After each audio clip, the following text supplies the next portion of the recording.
मुकद्दस पौलुस रसूल का ख़त तीतस के नाम, उसका पहला बाब। पौलुस की तरफ से जो खुदा का बंदा और यीशु मसीह का रसूल है, खुदा के बरगज़ीदों के ईमान और उस हक की पहचान के मुताबिक जो दीनदारी के मुआफिक है, उस हमेशा की ज़िंदगी की उम्मीद पर जिसका वादा अज़ल से खुदा ने किया है, जो झूठ नहीं बोल सकता, और उसने मुनासिब वक्तों पर अपने कलाम को उस पैगाम में ज़ाहिर किया जो हमारे मुनज्जी खुदा के हुक्म के मुताबिक मेरे सुपुर्द हुआ।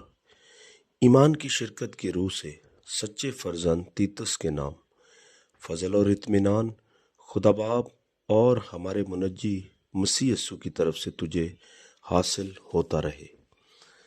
मैंने तुझे करीते में इसलिए छोड़ा था कि तू बाकी मांदा बातों को दुरुस्त करे और मेरे हुक्म के मुताबिक शहर ब शहर ऐसे बुजुर्गों को मुकर्रर करे जो बेइल्जाम और एक एक बीवी के शौहर हों, और उनके बच्चे ईमानदार और बदचलनी और सरकशी के इल्ज़ाम से पाक हों, क्योंकि निगहबान को खुदा का मुख्तार होने की वजह से बेइल्ज़ाम होना चाहिए।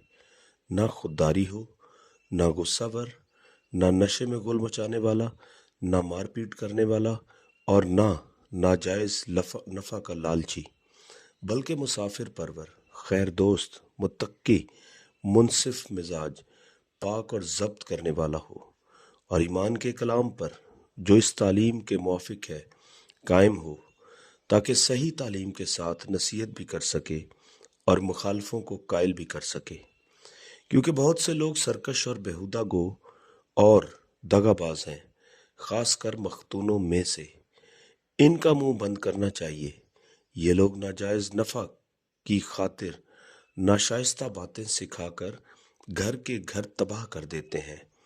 इन्हीं में से एक शख्स ने कहा है, जो खास उनका नबी था, कि कुरीती हमेशा झूठे, मूजी जानवर, आदि खाऊ होते हैं।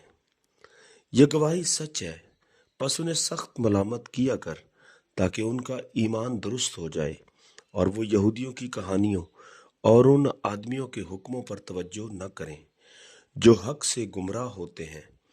पाक लोगों के लिए सब चीज़ें पाक हैं, मगर गुनाह आलूदा और बेईमान लोगों के लिए कुछ भी पाक नहीं, बल्कि उनकी अकल और दिल दोनों गुनाह आलूदा हैं।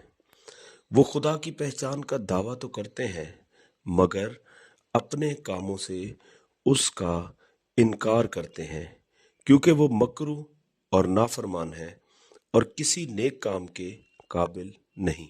आमीन।